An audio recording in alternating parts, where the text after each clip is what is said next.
The moment my father hissed those words to the ushers, I felt 32 years of silence shatter inside my chest. "That one is just a shipper. Keep her away from the VIP guests. She will embarrass us." I stood 6 feet behind him, close enough to see the sweat glistening on his neck, close enough to watch him smile at a state senator while dismissing his own daughter like she was a stray dog wandering into a country club. The Stanton Grand Ballroom glittered around us, chandeliers casting golden light across 300 guests gathered to celebrate Richard Stanton's retirement from the Austin Police Department. 40 years of service, 40 years of being the hero this city believed in, and 40 years of making sure I knew exactly where I belonged in his world. Nowhere.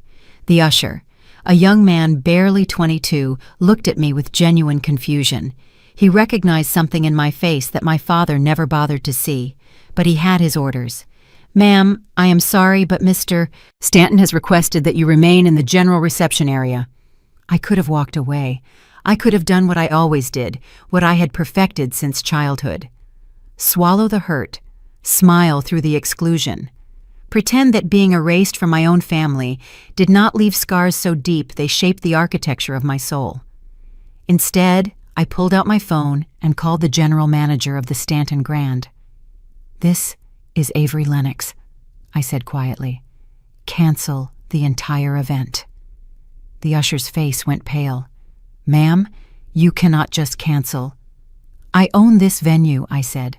"I own the event company that planned this gala, and I own the hotel chain where every single VIP guest is staying tonight." Behind me, the jazz band stumbled into silence. The champagne stopped flowing, and my father turned around with murder in his eyes. He had no idea that the shipper he despised had built an empire he could not even imagine. Let me take you back to where this began. I was born the second child and only daughter of Richard and Margaret Stanton in a modest house on the east side of Austin. My brother Matthew arrived 4 years before me, and from the moment I drew my first breath, I understood the hierarchy of our household. Matthew was the heir. I was the afterthought. My father built his identity around being a man's man. He coached Matthew's Little League team. He taught Matthew to shoot to fish, to command a room with his presence. When Matthew graduated from the police academy, my father threw a party that filled our backyard with half the department. When I graduated high school as valedictorian, my father forgot to attend the ceremony. "Somebody had to cover the shift," he said later, not even looking up from his newspaper.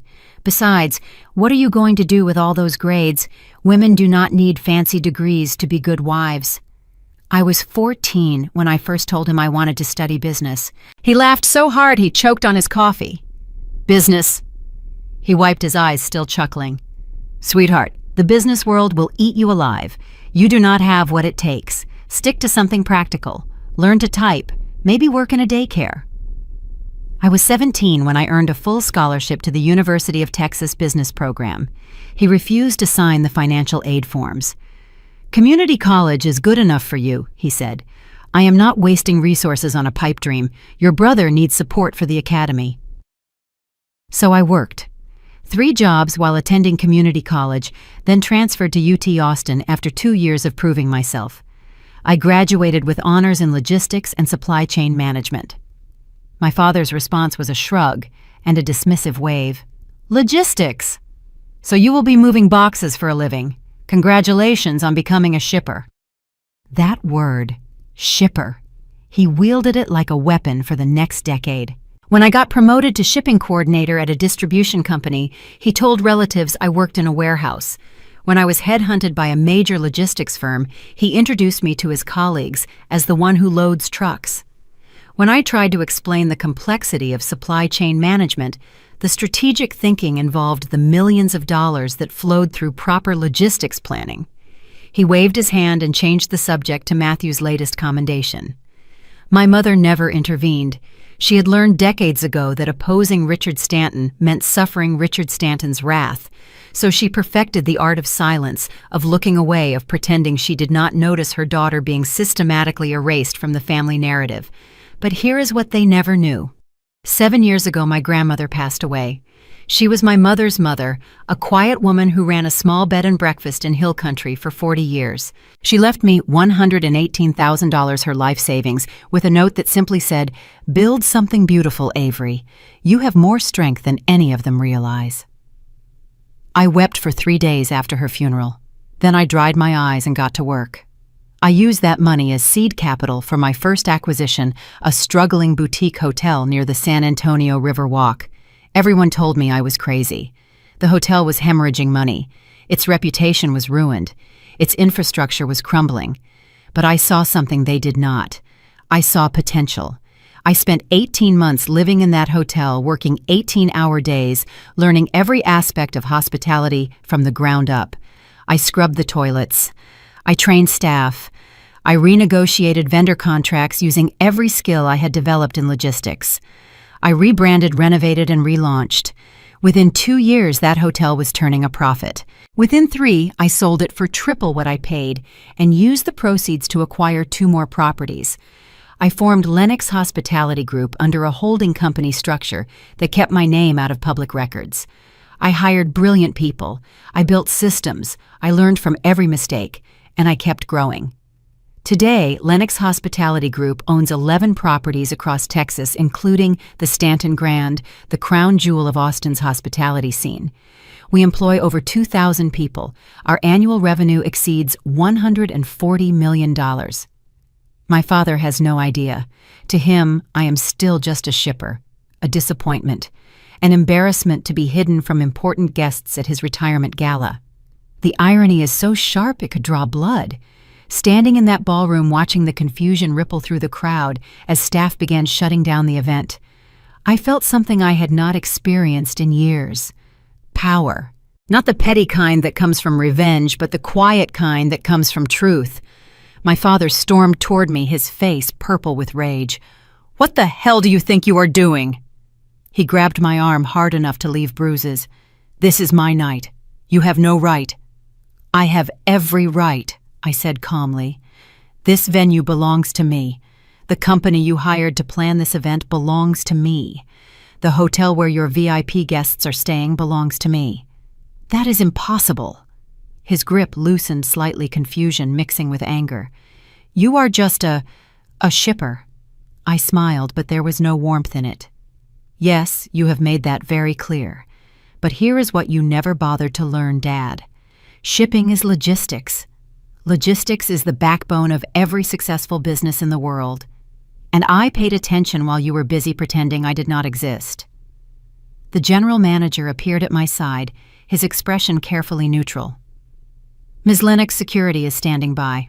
Should we proceed with the full shutdown?" My father's eyes went wide. He looked at the manager, then back at me, and for the first time in my life, I saw something other than contempt in his gaze. Fear. "Avery." His voice dropped suddenly, pleading, "Let us talk about this privately. Whatever I said, I did not mean. You meant every word." I pulled my arm free from his grip. "You have meant every word for 32 years. The difference is that tonight, for the first time, you are going to face consequences."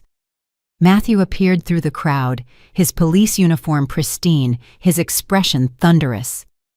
"What the hell is going on? Avery, are you insane?" "Ask Dad," I said. "Ask him why he told the ushers to keep me away from the VIP section.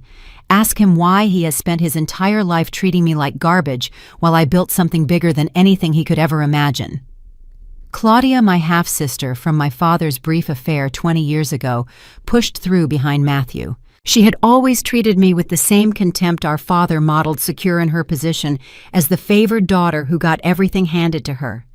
"This is pathetic," Claudia sneered. "You are ruining Dad's special night because of jealousy. Some things never change." I looked at her, really looked at her, and saw exactly what our father had created. Another person who measured worth by proximity to power rather than character. Another person who would step on others to climb higher.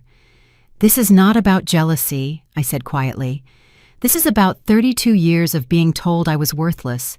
32 years of being excluded, mocked, and diminished by people who should have loved me. This is about finally having the power to say enough." The ballroom had fallen nearly silent now.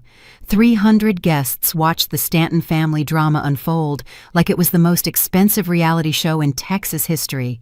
State senators, police commissioners, local celebrities, all of them witnessed the moment Richard Stanton's carefully constructed image began to crack.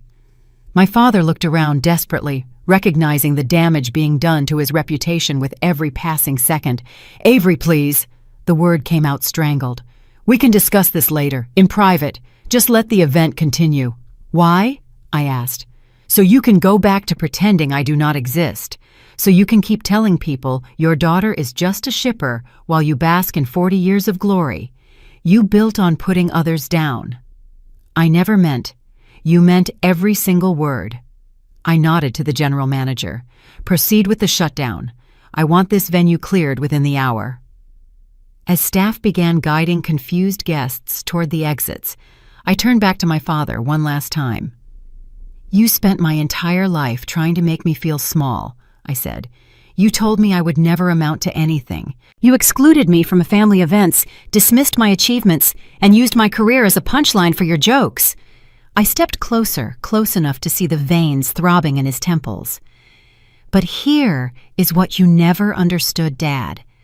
Every time you knocked me down, I got back up. Every time you told me I was worthless, I worked harder.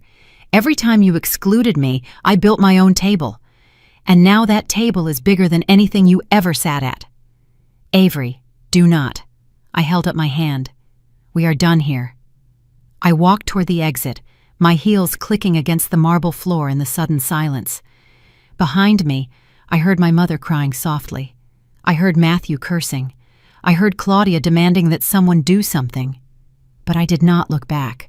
I had spent 32 years looking back, trying to earn the approval of people who would never give it. Tonight, finally, I was walking forward.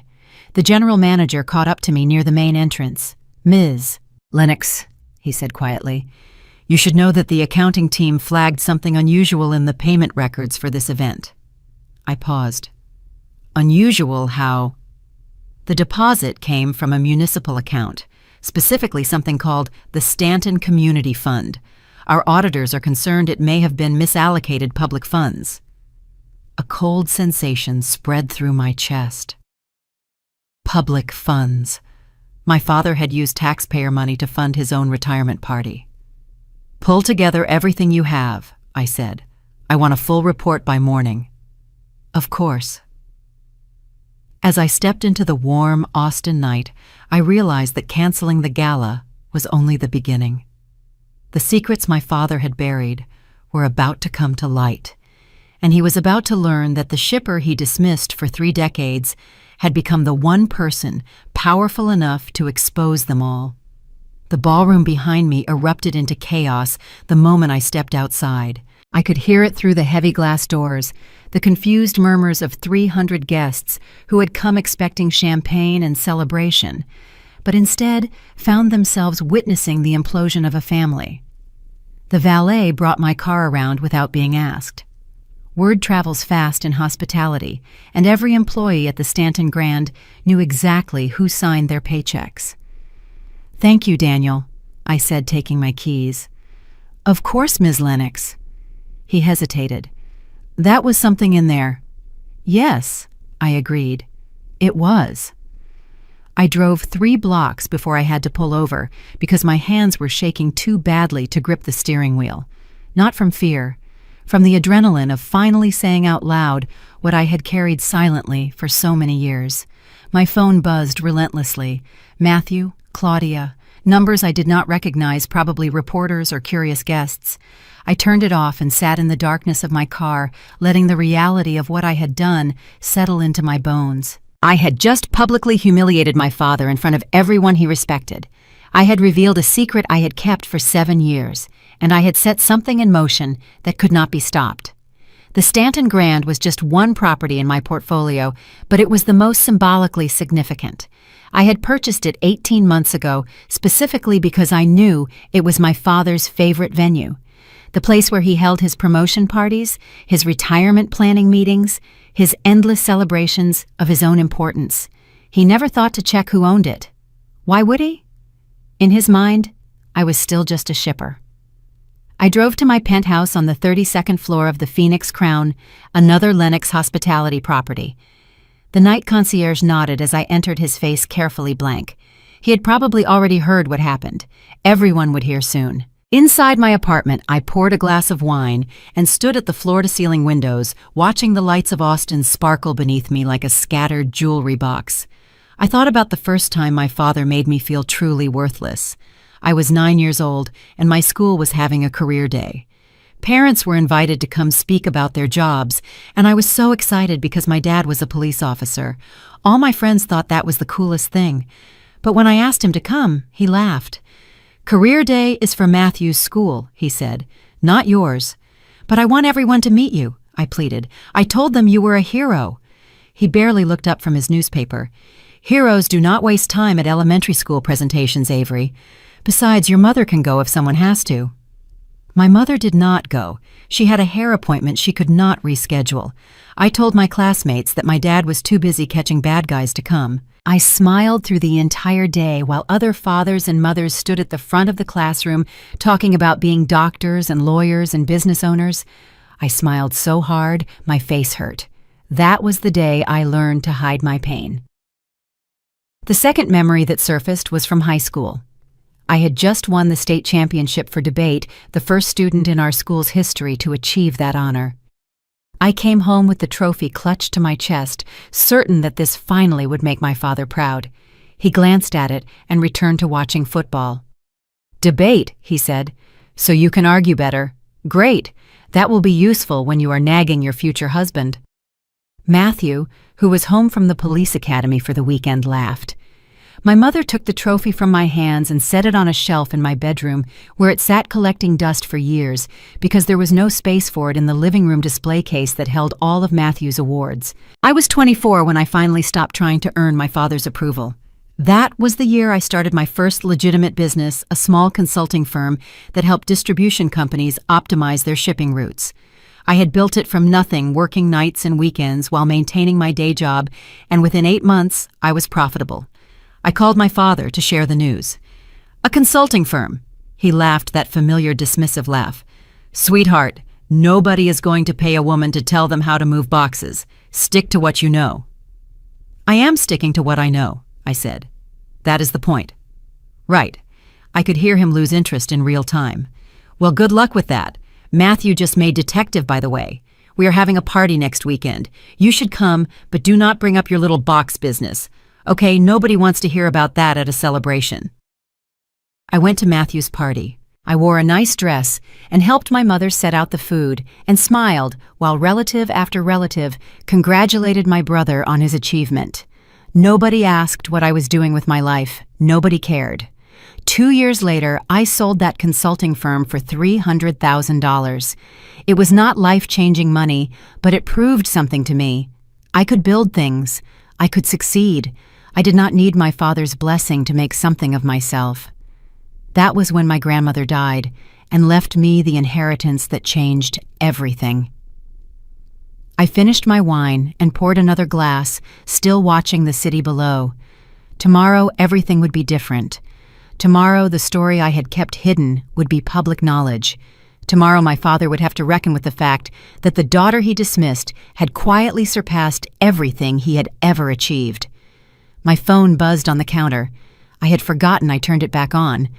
The screen showed a text from a number I did not recognize.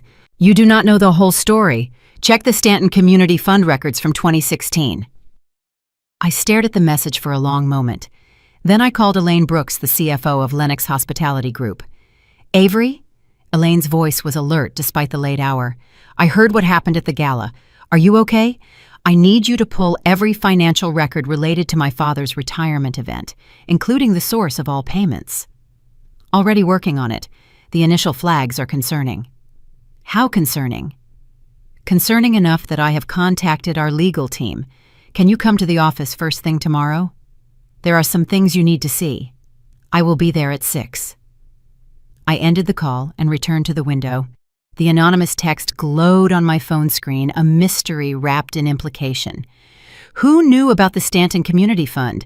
Who knew what records to check? And why were they telling me I thought I was exposing my father's cruelty tonight? It was beginning to look like I had stumbled onto something much bigger.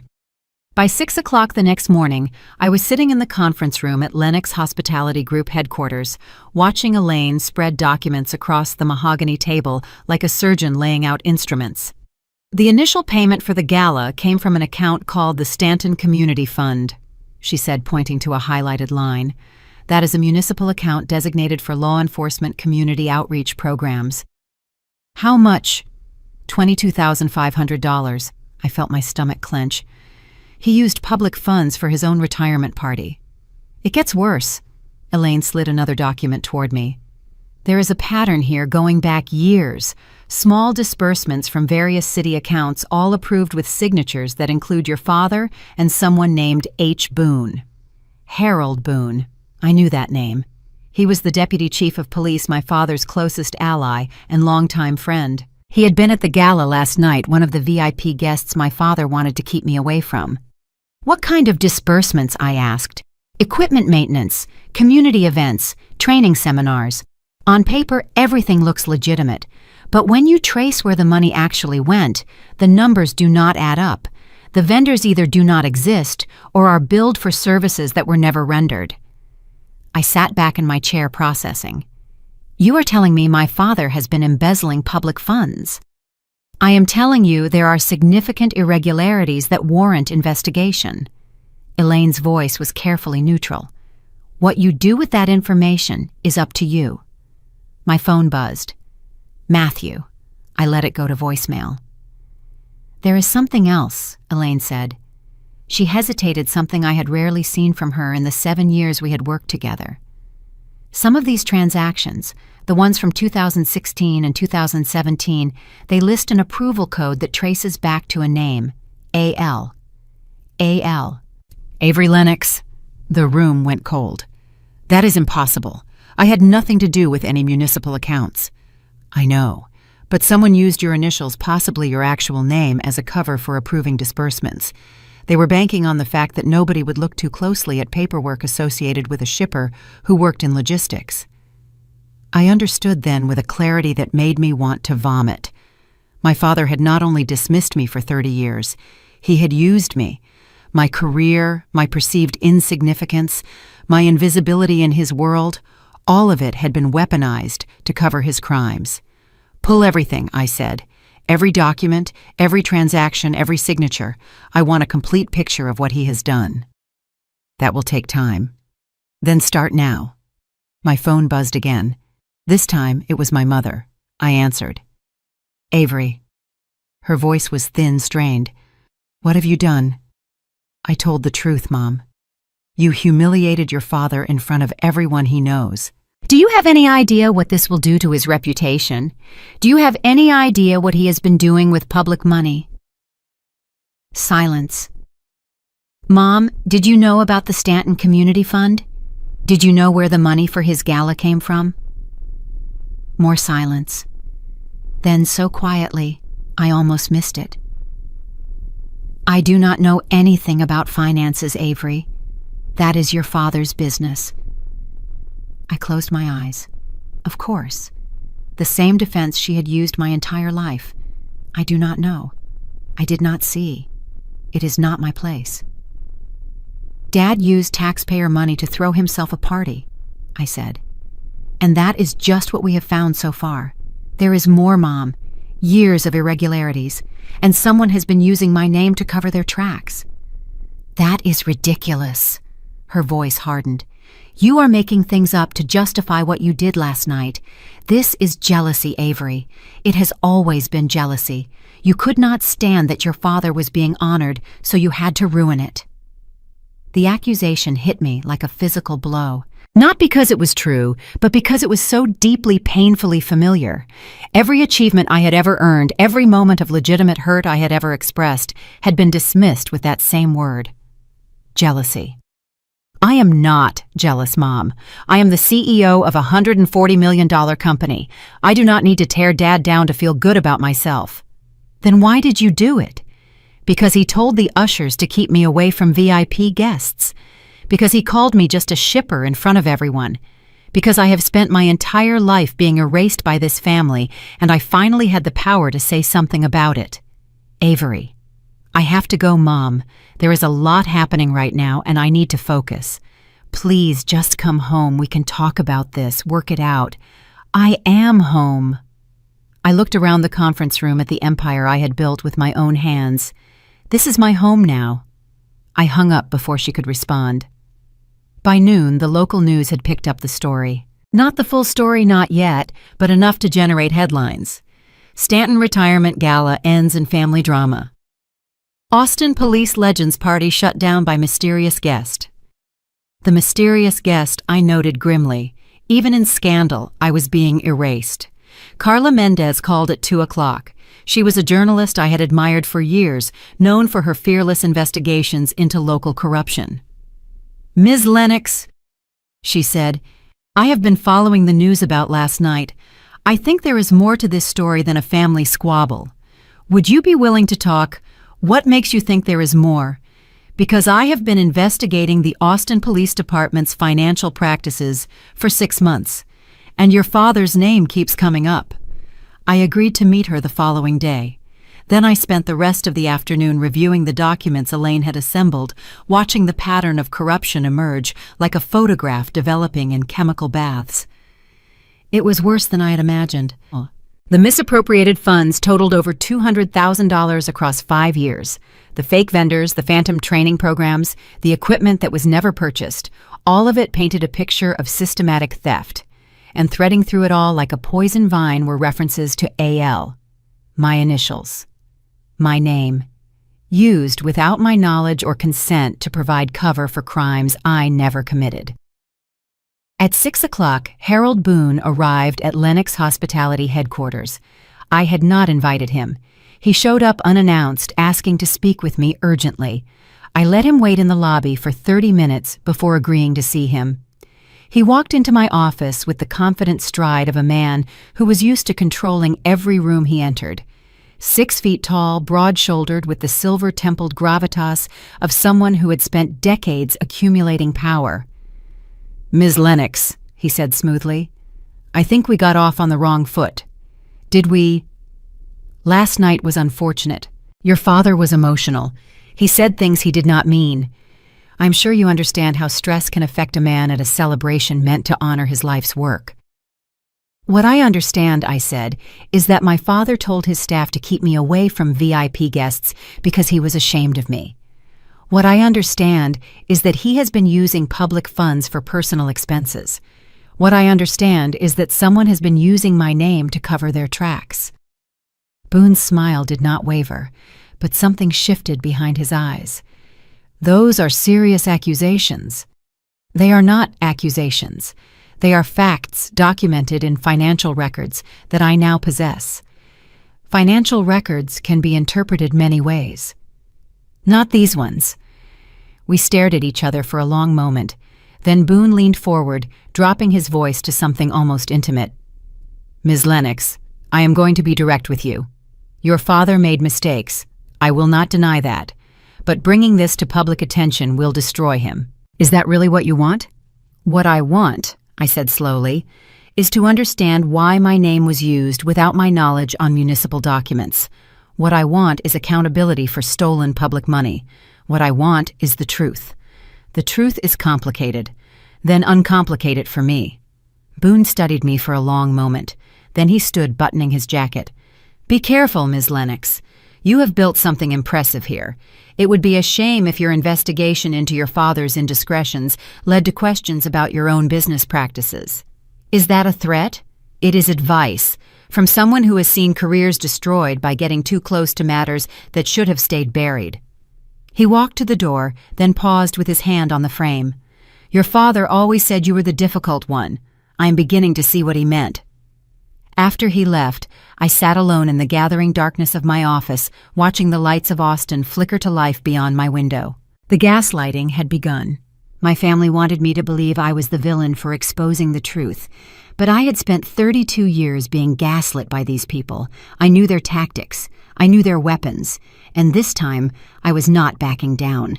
3 days after the gala, I sat in a cramped office at Austin City Hall facing Evelyn Hart, the head of the Municipal Audit Department. She was a small woman in her late 50s with sharp eyes and an expression that suggested she had seen every kind of financial fraud imaginable. "Ms. Lennox," she said, spreading my documentation across her desk, "what you have brought me is substantial, but I need to understand something before we proceed. Of course. Your father will be destroyed by this, his pension, his reputation, possibly his freedom. Are you prepared for that?" I thought about the question. I really thought about it, not because I doubted my answer, but because I wanted to give it the weight it deserved. "I am prepared for this truth to come out," I said finally. "Whatever consequences follow are not mine to control." Evelyn nodded slowly. "I have been waiting years for someone to bring me evidence like this. We have suspected irregularities in the police department's community fund allocation for a long time, but we could never prove anything. Now you can. Now we can."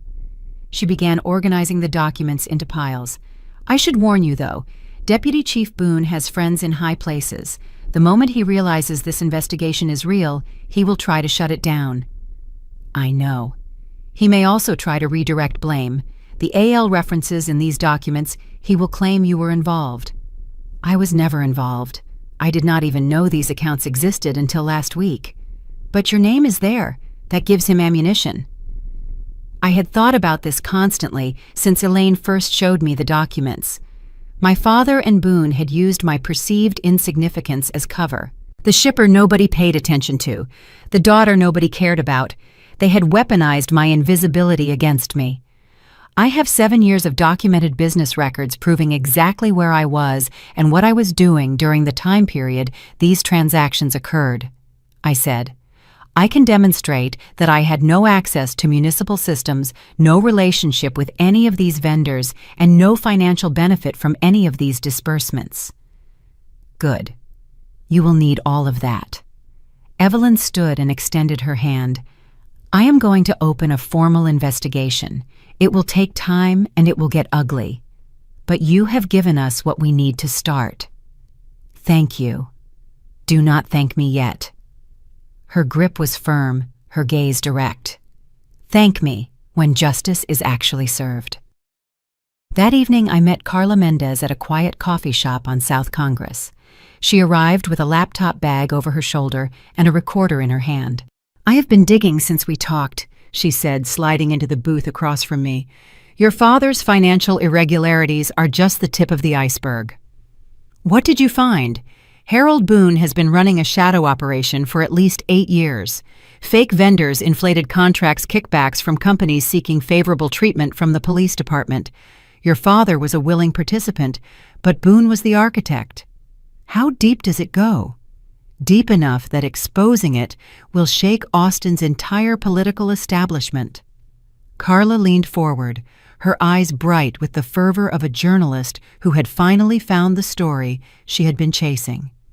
"I am talking to city councilors who looked the other way, contractors who paid bribes, a system of corruption that touches almost every major development project in the last decade." I sat back, absorbing the scope of what she was describing. "And my father? He is a cog, an important one because his reputation gave legitimacy to operations that would have raised red flags with anyone else. But he is not the mastermind. Boone is. So if I expose my father, you expose the whole machine." I thought about my family, my mother who had spent her life pretending not to see, Matthew, who worshipped our father and would fight to protect him, Claudia, who had built her identity on being the favored child. All of them would become collateral damage in the explosion I was about to trigger. But then I thought about the taxpayers whose money had been stolen, the city services that had been shortchanged, the trust that had been betrayed by men who wrapped themselves in the flag of public service while lining their own pockets. "How do we proceed?" I asked. "Carefully." Carla closed her laptop. "I am going to write this story, but I need more documentation, on-the-record sources, corroboration from inside the department. I may be able to help with that." "Oh, I told her about the anonymous messages I had been receiving, the tip about the Stanton Community Fund, the warning to check records from 2016. Someone inside the system was feeding me information. Carla's eyes widened. A whistleblower. Maybe. Or someone who wants to use me to take down Boone without getting their own hands dirty. Either way, it is a lead. She pulled out a business card. This is my direct line. If you get any more messages, call me immediately. I took the card. Carla, I need you to understand something. I am not doing this for revenge. I am not trying to destroy my father because he hurt me. I am doing this because it is right. I believe you. I need you to believe it because it matters. If this story becomes about a bitter daughter seeking payback, it loses its power. This is about corruption, about accountability, about making sure the people who stole from this city face consequences. Carla studied me for a long moment. Then she nodded. I will write the truth, Ms. Lennox. That is all I have ever done. When I got home that night, Matthew was waiting in my lobby. He looked like he had not slept in days. His uniform was wrinkled, his eyes bloodshot, his jaw set with barely contained fury. We need to talk, he said. Fine. I led him upstairs to my penthouse, not because I wanted him in my space, but because I did not want to have this conversation where employees or residents might overhear. The moment the door closed behind us, he exploded. Do you have any idea what you have done? Dad's lawyer called this morning. The city is opening an investigation. His pension might be revoked. He could go to prison, Avery. Prison. Then maybe he should not have stolen public money. He did not steal anything. He made mistakes, administrative errors, the kind of thing that happens when you are trying to do good work in a broken system. Matthew. I kept my voice level. I have documents, signatures, a clear trail of money moving from public accounts into private pockets. This is not an administrative error, it is embezzlement. Those documents are being misinterpreted. Boone explained everything. Boone is the one who orchestrated all of this. Dad was his accomplice. Matthew's face went pale, then red. You are delusional. You have always been jealous of Dad, and now you are making up stories to destroy him. I am not making up anything. The evidence is right there for anyone who wants to look at it. Evidence. He spat the word like a curse. You spent your whole life being bitter about how Dad treated you, and now you finally have the power to hurt him. That is what this is really about. I had expected this accusation. I had prepared for it, but hearing it from Matthew's mouth still stung. You are right that Dad hurt me, I said quietly. He spent 32 years making sure I knew I was worthless.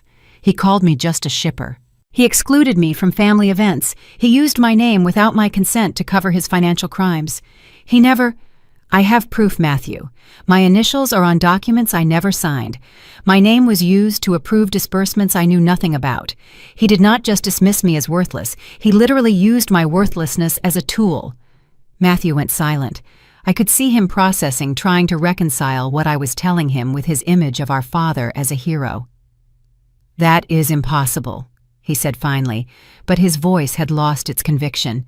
You can see the documents yourself. Elaine has copies. So does the city auditor. So does a journalist who has been investigating Boone for months. A journalist. This story is going to break Matthew, whether you want it to or not. And when it does, you are going to have to decide what kind of man you are. Do you stand with the truth or do you stand with corruption? He stared at me for a long moment. Then he turned and walked out without another word. I stood alone in my penthouse watching the door he had slammed behind him and wondered if I had just lost my brother forever. But then I thought I never really had him in the first place. The formal investigation moved faster than anyone expected. Within a week of Evelyn Hart receiving my documentation, the city auditor's office had subpoenaed additional records from the police department. Within 2 weeks, Harold Boone was placed on administrative leave pending review. The news hit Austin like an earthquake. I watched the coverage from my office surrounded by my executive team. The reporters spoke in measured tones, careful to phrase everything as allegations rather than facts. But the implications were clear. Something was deeply wrong in the Austin Police Department, and it reached to the highest levels. My phone rang constantly, reporters wanting interviews, former colleagues wanting gossip, family members wanting explanations. I answered none of them. Instead, I focused on what I could control, protecting my company, supporting the investigation, and preparing for the counterattack I knew was coming. It came on a Wednesday afternoon in the form of a press conference held by Harold Boone's attorney. Deputy Chief Boone categorically denies any wrongdoing, the attorney declared to a crowd of cameras. These allegations are part of a coordinated campaign by disgruntled family members seeking to leverage personal disputes into public scandal. The phrase disgruntled family members was a knife aimed directly at me. Furthermore, the attorney continued, we have evidence suggesting that the primary source of these allegations, Avery Lennox, has personal financial interests that stand to benefit from Deputy Chief Boone's removal from office. We intend to demonstrate that Ms. Lennox's hospitality company has been seeking preferential treatment in city contract negotiations, and that this entire investigation is nothing more than an elaborate attempt to eliminate competition. I watched the press conference with a cold knot forming in my stomach. Boone was playing exactly the card I had feared. He was trying to make me the villain. My phone buzzed. Carla Mendez. Do not respond, she said before I could speak. Do not issue any statements. Let him hang himself with his own accusations. He is claiming I manufactured this investigation to get city contracts, which is absurd. You have never bid on a city contract in your company's history. Your business model is private hospitality, not municipal services. Anyone who spends 5 minutes looking at your finances will see he is lying. But the accusation is out there now. People will believe it. Some people will believe anything, but evidence wins in the end. She paused. Are you ready for this to get worse before it gets better? I have been ready my whole life. The worst arrived 3 days later. I was leaving my office when a man in a gray coat approached me in the parking garage. He was average height, average build, with a face that seemed designed to be forgotten. Ms. Lennox, he said, falling into step beside me, you have made some powerful enemies. Who are you? Someone who knows things about your father, things about Boone, things that have not come out yet. I stopped walking. If you have information, give it to the investigators. I do not trust investigators. His eyes darted around the garage. I do not trust anyone except people who have as much to lose as I do. What do you want? I want Boone destroyed, and I think you are the person who can do it. He pressed a small USB drive into my hand. This contains recordings, conversations between Boone and your father, conversations that prove they knew exactly what they were doing. No plausible deniability, no administrative error excuses. I looked at the driver, then back at him. Why are you helping me? Because Boone ruined my life. His voice was flat, empty of emotion. And because I am tired of watching guilty men escape consequences while innocent people suffer. He turned and walked away, disappearing into the shadows of the parking garage before I could ask anything else. That night, I listened to the recordings. They were devastating. My father's voice clear and unmistakable, discussing how to move money between accounts without triggering audits. Boone's voice coaching him on which vendors to use, which signatures to forge, which trails to cover. And then the conversation that made my blood run cold. What about using the daughter's name? Boone asked. Avery. My father laughed. Perfect. She is nobody, a shipper. Nobody will look twice at paperwork with her name on it. You are sure she will not cause problems? She does not even know she is being used, and if she ever finds out, who is going to believe her? She is nothing. I sat in the darkness of my apartment, listening to my father confirm what I had always suspected. He did not just think I was worthless. He had actively exploited my perceived worthlessness for his own criminal benefit. The pain of that realization was almost physical. But beneath the pain, something else was growing, something cold and hard and absolutely resolved. I had spent 32 years being dismissed. Now I had the power to make sure the men who dismissed me faced the full weight of their choices. The recordings changed everything. Within hours of delivering copies to Evelyn Hart and Carla Mendez, the investigation escalated from administrative review to potential criminal prosecution. The district attorney's office got involved. Federal auditors began examining whether any of the misappropriated funds had crossed state lines. My father was formally charged with embezzlement, fraud, and conspiracy. Harold Boone faced the same charges, plus additional counts related to his position of authority. The day the indictments were announced, my mother called. "How could you do this to your father?" Her voice was thick with tears. "He gave you everything. He raised you, fed you, kept a roof over your head. And this is how you repay him. Mom, he stole public money. He used my name to cover his crimes. He literally called me nothing in a recorded conversation with his co-conspirator. Those recordings are fake. They have to be. Your father would never say those things." I listened to them myself. It is his voice. Then someone manipulated them. Boone's enemies, probably. They are trying to frame your father to save themselves. I marveled at her capacity for denial. After all these years, she still could not see the man she had married for who he really was. "Mom, I did not make this happen. Dad made this happen.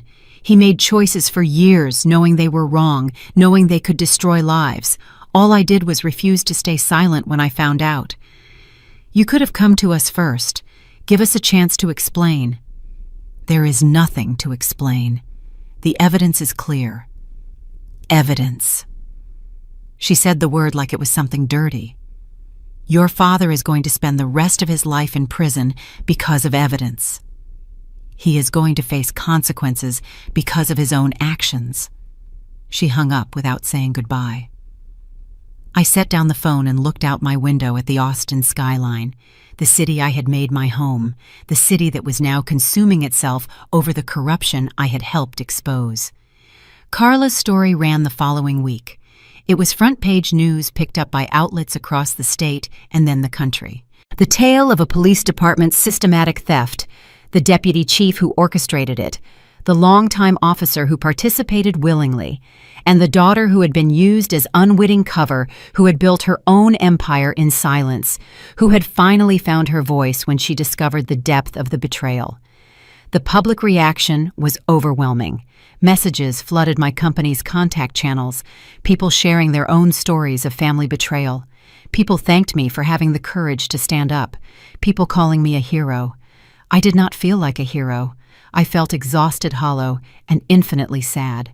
Because despite everything my father had done, despite the years of dismissal and the calculated use of my identity, a part of me had still hoped that somehow this could end differently, that he would apologize, that he would acknowledge the harm, that we could salvage something from the wreckage. Instead, he doubled down. His defense attorney painted me as a vindictive daughter seeking revenge for perceived childhood slights. He claimed I had fabricated evidence, manipulated witnesses, orchestrated a campaign of destruction against a man who had served his city with honor. Claudia joined the attack publicly. She took to social media, launching lengthy diatribes about my pathological jealousy and the family betrayal that only an ungrateful child could commit.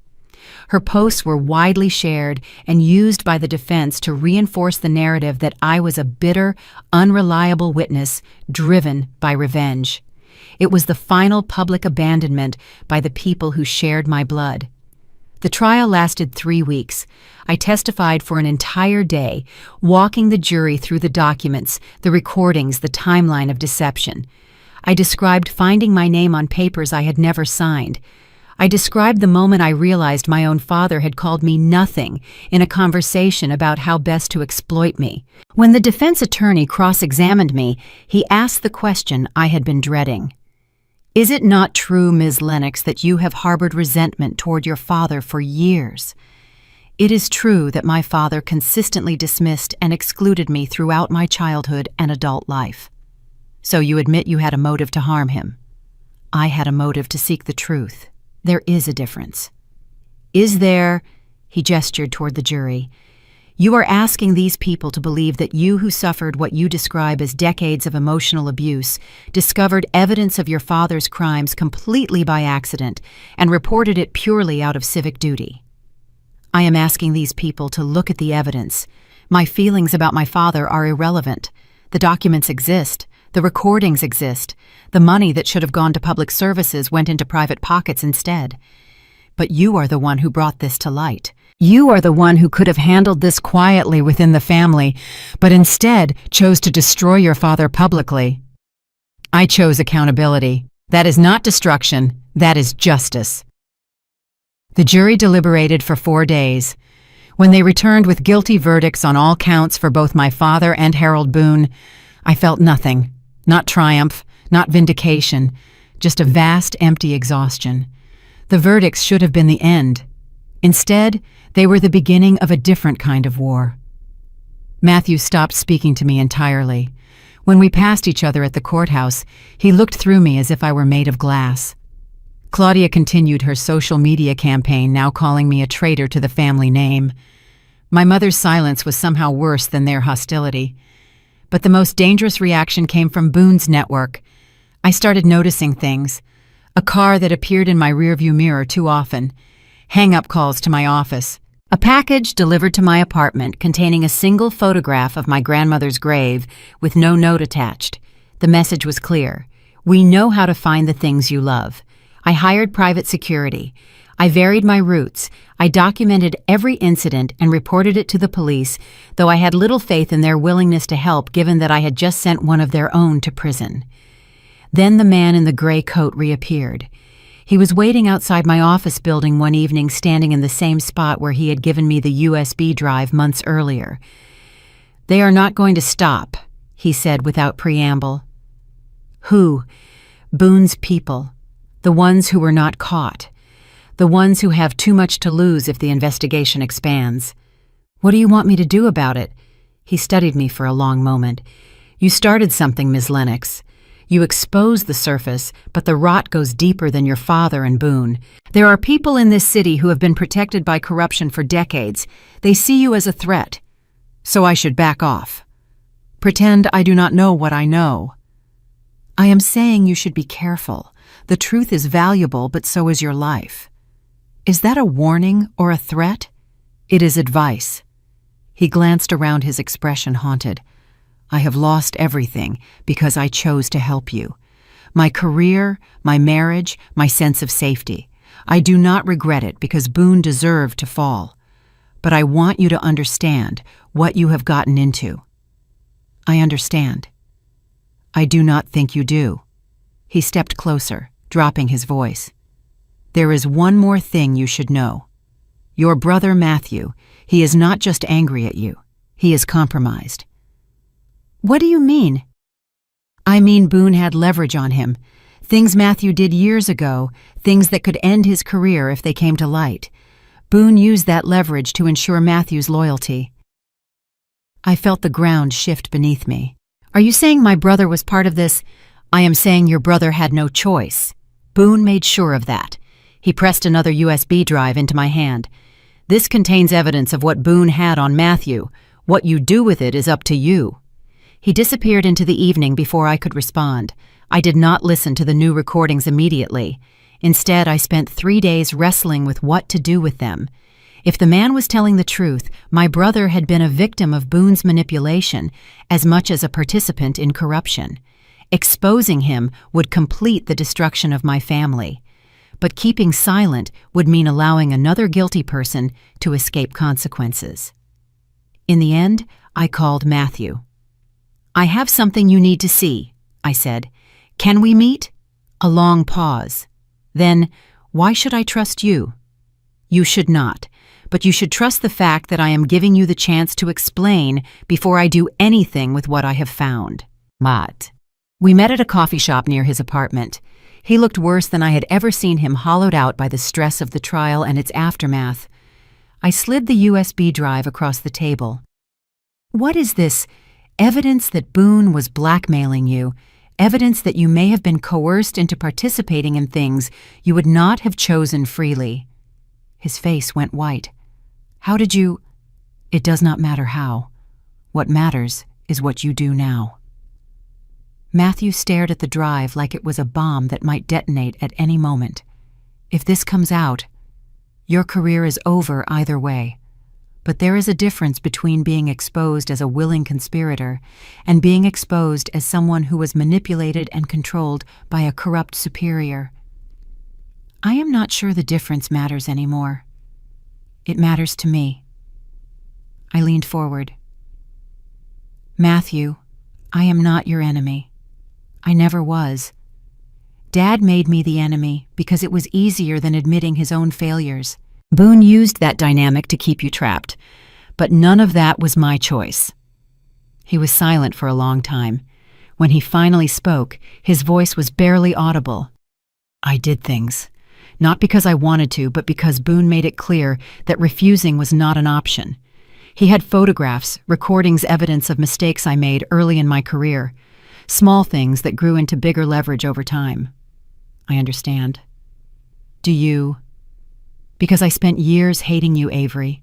Hating you for being the problem child who made Dad's life difficult. Hating you for your independence, your refusal to just accept your place. And the whole time I was the one who was truly trapped. I do not need your apology. But you deserve one. He looked up, meeting my eyes for the first time. I am sorry, for all of it. For how I treated you, for the things I said, for the years I spent looking down on you while you were building something real. I felt something shift in my chest, not forgiveness exactly, but the beginning of something that might one day become understanding. What are you going to do? I asked. Turn myself in, cooperate fully, accept whatever consequences come. He pushed the drive back toward me. You do not need this. I will tell them everything myself. Matthew's voluntary cooperation accelerated the investigation beyond anything I had anticipated. He provided testimony about the full scope of Boone's network. Names, dates, methods, payments. A map of corruption that stretched across the police department and into City Hall, touching contractors and politicians and business owners who had paid for protection and preferential treatment. The city reeled. Resignations came in waves. 3 city councilors, a dozen mid-level police officers, the director of municipal contracts, each one claiming ignorance, blaming Boone, trying to salvage what they could of their reputations. Through it all, my name remained at the center of the story. The woman who exposed the truth, the shipper who brought down an empire, the daughter who chose justice over family. I gave no interviews, made no public statements. I let the evidence speak for itself and focused on running my company. But the spotlight found me anyway. Lennox Hospitality Group became synonymous with integrity, with courage, with the idea that success built on real merit would always triumph over success built on corruption. Our booking rates soared. Partnership offers flooded in. Investors who had once ignored us suddenly wanted meetings. The irony was not lost on me. My father had spent 30 years trying to convince the world I was worthless. His downfall had made me more valuable than ever. The sentencing hearings took place on a gray Tuesday in November. I attended, sitting in the back of the courtroom, watching as my father and Harold Boone stood before the judge to learn their fates. Boone went first. 15 years federal prison, plus restitution, that would consume every asset he had ever accumulated. He showed no emotion as the sentence was read, just stared straight ahead with the blank expression of a man who had finally run out of ways to manipulate his circumstances. Then it was my father's turn. The judge reviewed his record, 40 years of service commendations, the respect he had earned from the community he served. Then she reviewed his crimes, the systematic theft, the fraud, the violation of public trust. Mr. Stanton, she said, you were given the privilege of protecting this city. Instead, you used that privilege to enrich yourself at the expense of the people you swore to serve. You involved your own daughter without her knowledge in schemes designed to evade detection. You showed contempt for the very principles you claimed to uphold. My father said nothing. His lawyer had advised him to remain silent, to show remorse through quiet acceptance rather than words that might be used against him in appeals. But then, just before the judge pronounced the sentence, he turned and looked at me. It was the first time he had met my eyes since the investigation began. I expected anger, hatred, the same contempt he had shown me my entire life. Instead, I saw something that looked almost like regret. Then he turned away, and the moment passed. Richard Stanton, I sentence you to 12 years in federal prison with possibility of parole after 8 years, plus full restitution of all misappropriated funds. 12 years. By the time he got out, assuming he lived that long, he would be 83 years old. I left the courthouse without speaking to anyone, drove to my grandmother's grave in Hill Country, the woman whose inheritance had made everything possible. I sat beside her headstone for hours, watching the sun move across the sky, thinking about all the paths that had led to this moment. "I did it, Grandma," I said finally. "I built something beautiful. I stood up for the truth. I became someone you would be proud of." The wind rustled through the trees, and I chose to believe it was her answer. In the months following the sentencing, I began rebuilding what remained of my family relationships. Matthew and I met weekly for coffee, slowly learning to see each other without the distortions our father had imposed. He was finishing his cooperation with investigators, preparing for his own sentencing, which would be reduced significantly given his voluntary testimony. "I do not know what comes next," he said one morning. "You start over," I told him. "It is not going to be easy, but starting over is better than sinking." He nodded, not convinced, not arguing either. It was something. My mother had a harder case. She visited me once 3 weeks after the sentencing, sat in my living room with a cup of tea growing cold in her hands, looking around at the penthouse like she was seeing an alien world. "I do not understand," she said. "Any of this. The company, the hotels, the success. How did you do it without telling us? Would you have believed me if I had told you?" She was silent for a long moment. Then, "No, probably not." "That is why I did not say anything. But all those years when your father was calling you names, dismissing your work, you never said anything. You let us think you were just a shipper." I smiled slightly. "I was a shipper, Mom, and then I became more. Those two things are not contradictory. Shipping taught me logistics operations, how to move things efficiently from one place to another. Those skills built everything I have now. Your father always said shipping was beneath you. No, Dad said shipping was all I was capable of. There is a difference. He wanted to limit me. I chose to grow." She set down her untouched tea. "I am sorry, Avery, for all of it. For not standing up for you, for not seeing what was happening, for choosing your father's comfort over your well-being." "I know. Does that mean you forgive me?" I thought about the question carefully. "It means I am working on it." She nodded, accepting that was the best she would get for now. As she was leaving, she paused at the door. "Your grandmother would have been so proud of you. She always said you were special." "I know. That is why I keep her picture in my office." After she left, I stood at my window and watched the sunset paint the Austin skyline in shades of gold and rose. Later that evening, my phone buzzed with a message from an unknown number. "Check the South Wing storage vault at Stanton PD. Look for files tied to Boone year 2016. Do not go alone." The whistleblower. They had been silent ever since giving me the first USB drive. I almost believed they had disappeared for good. Apparently not. I forwarded the screenshot to Elaine and then called her. "You saw it?" I asked. "I did. Avery, if this lead is real, it could reopen every part of the investigation they have not touched yet. I am going to check it. Avery, do not go by yourself. I am serious."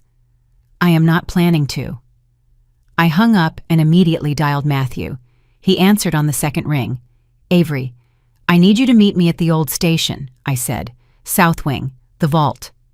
Silence. Then, "You got another message, did you not?" "Yes." He exhaled. "Okay, I will be there. But Avery, if those files are what I think they are, this is not just about Dad and Boone anymore." "I know." When we pulled up to the station that night, the building looked different than the one I remembered from childhood. Maybe it was me who was different. Maybe knowing what had happened behind those walls made the whole place feel colder. Security let us in without questions. They knew Matthew even now, even after everything. We walked down the South Wing hallway, fluorescent lights flickering above us. The vault door was at the end of the corridor, thick metal, old but reinforced. Matthew punched in the code. The vault opened with a heavy, echoing click. Inside were rows of shelves filled with boxes, records, files, binders that had been sitting untouched for years. "What are we looking for?" he asked. 2016. Anything with Boone's initials. We split up. The room was silent, except for the sound of boxes sliding off shelves and paper shifting. 10 minutes in, Matthew called out, "Avery." I crossed over. He held a file folder thin, but sealed with a red binder clip, meaning restricted access. Across the front in black ink were the initials HB/RS/AL 2016. My stomach twisted. My father's initials, Boone's, and mine used without my knowledge. Again. Matthew swallowed. "Do you want to open it?" I nodded. Inside were copies of transactions, not just approvals. Names of vendors who never existed. Receipts for equipment that was never ordered. Community fund withdrawals disguised as training day supplies. The kind of files that could put more people in prison. And one page that turned my blood cold.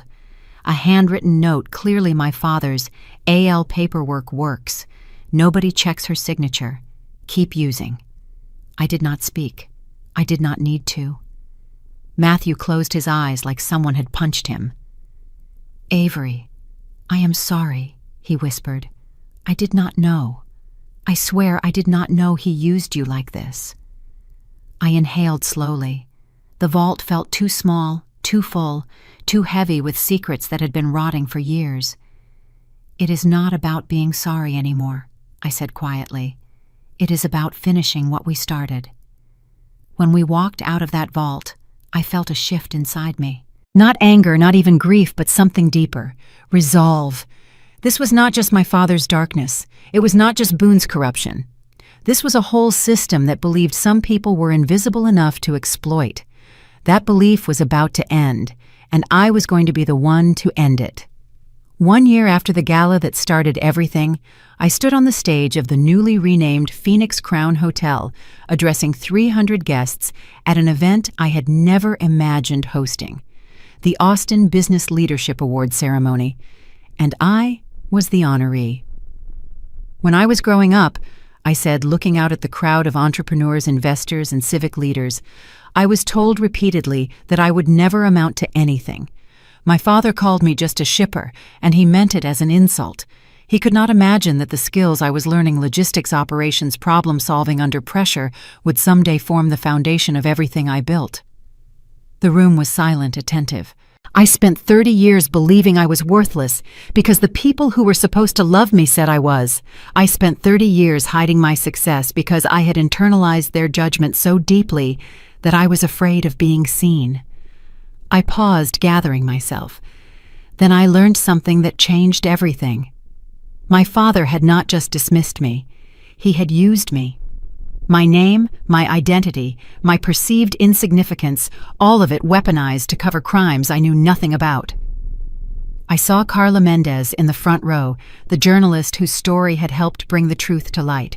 She gave me a small nod. I could have stayed silent. I could have protected my family's reputation, buried the evidence, pretended I had never learned what I learned. Many people would have understood that choice. But I was raised to believe in integrity, even if the people who taught me those words did not practice them. I was raised to believe that right is right, even when it is costly. I was raised to believe that truth matters. So I told the truth. And yes, it cost me my father. It cost me years of believing I might someday have his approval. It cost me the fantasy of a loving family that never really existed. But it gave me something far more valuable. I looked around the room at the faces of people who had built businesses and careers on principles I shared. It gave me the knowledge that I am exactly who I always believed I could be. Not because anyone else validated me, not because my father finally admitted he was wrong, but because I chose to stand up for what was right regardless of the personal cost. That is what leadership means to me. Not power or prestige or profit. Leadership means choosing integrity when silence would be easier. Leadership means speaking truth when lies would be more comfortable. Leadership means building something real, even when everyone around you says it cannot be done. I lifted my award, the crystal sculpture that somehow represented everything I had survived. This award does not belong to me alone. It belongs to every person who has ever been told they are not enough, every person who has been dismissed, overlooked, or underestimated, every person who has had to build their own table because they were denied a seat at someone else's. If you are one of those people, I want you to know something. I looked directly into the camera that was streaming this event live across the city. You are not nothing. You are not worthless. You are not limited by what anyone else thinks of your potential. You are exactly as powerful as you choose to be. And no one, not your family, not your critics, not the voice in your head that echoes their cruelty, no one can take that away from you. The applause that followed was the loudest thing I had ever heard. After the ceremony, I slipped away from the reception to stand on the balcony of the Phoenix Crown, looking out at the city that had witnessed my transformation. Marcus, my COO, found me there, 2 glasses of champagne in hand. "You should be inside celebrating," he said. I needed a moment. He handed me a glass and stood beside me in comfortable silence. "Your father wrote to you," he said finally. I did not turn. "I know, I have not opened it yet." "Are you going to?" "Eventually, when I am ready." "What do you think it says?" I considered the question. Probably a combination of justification and blame. He will explain why everything he did made sense at the time. He will find ways to make himself the victim. That is what he has always done. You might be surprised.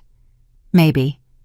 I sipped my champagne, but I have spent too many years hoping for surprises from my father. I would rather expect nothing and be pleasantly surprised than expect change and be disappointed again. Marcus nodded. That is fair. We stood together as the city lights sparkled below us. I have been thinking about expansion, I said. New markets. Houston, Dallas, maybe even out of state. That is ambitious. I have never been anything else. He smiled. No, you have not. Thank you, Marcus, for believing in me when I was just a woman with $100,000 and a dream. You were never just anything. You were determined. There is a difference. I have heard that before. From who? From my grandmother.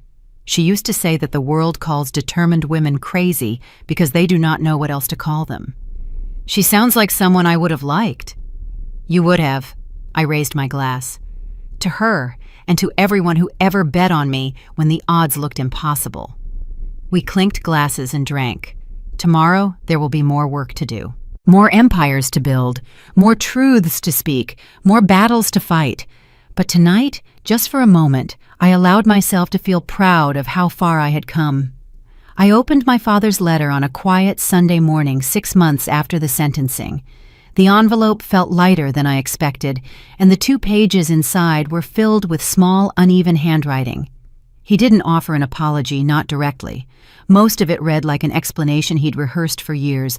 Pressure, expectations, the weight of a reputation he didn't know how to maintain anymore.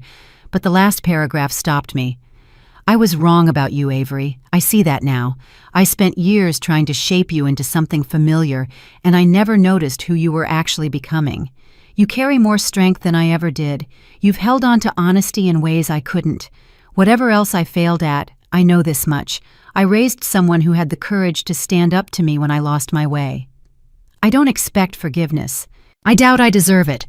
But for the first time, I see you. Your father. I set the pages down and looked out across the Austin skyline. Nothing he wrote fit the apology I once begged for in my head. It wasn't the acknowledgement I had chased for so long. It was uneven and unfinished, and part of it felt like an attempt to soften his own fall. Still, it cracked open a space that had been sealed shut for most of my life. A small break in the wall he built between us. A quiet admission that I had never been invisible. I called my mother afterward. I read Dad's letter, I told her. She hesitated before asking, "What did you think?" "It's a start," I said. "Will you visit him eventually?" "When I'm ready. It can't be for him. It has to be for me." "I understand." There was a long breath on her end of the line. Then she said, "I never meant to fail you. I just didn't know how to push back against him." "I know. Can you forgive me? I'm working on it," I said. Every day a little more.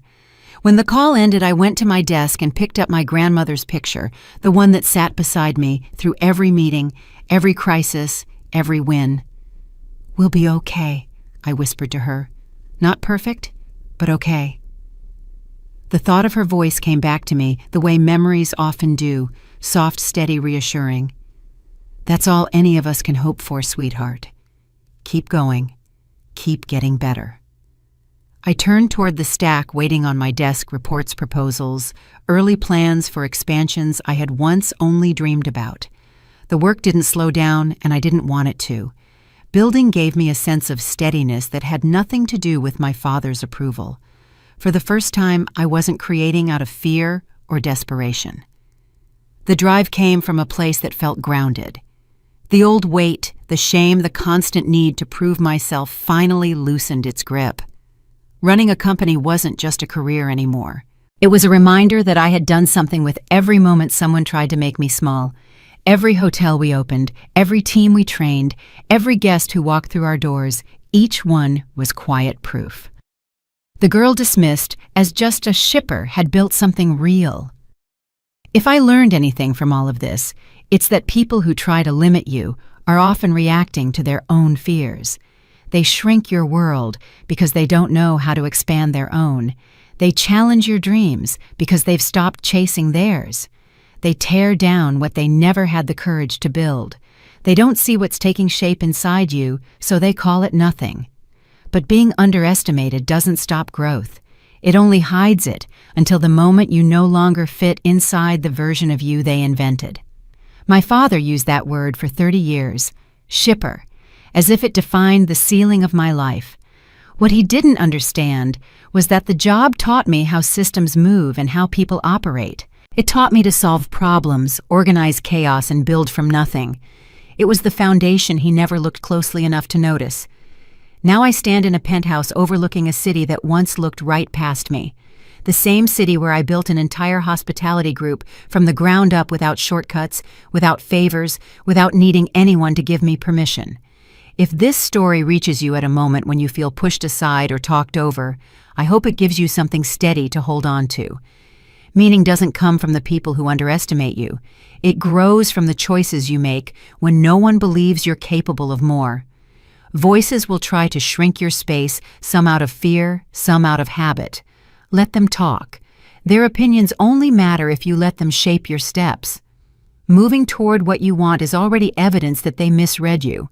Every boundary is a small act of rebuilding. Every dream you dare to say out loud marks another step away from the version of yourself they tried to contain. Your work, your values, your refusal to compromise those things speak louder than any label someone pinned on you out of convenience or smallness.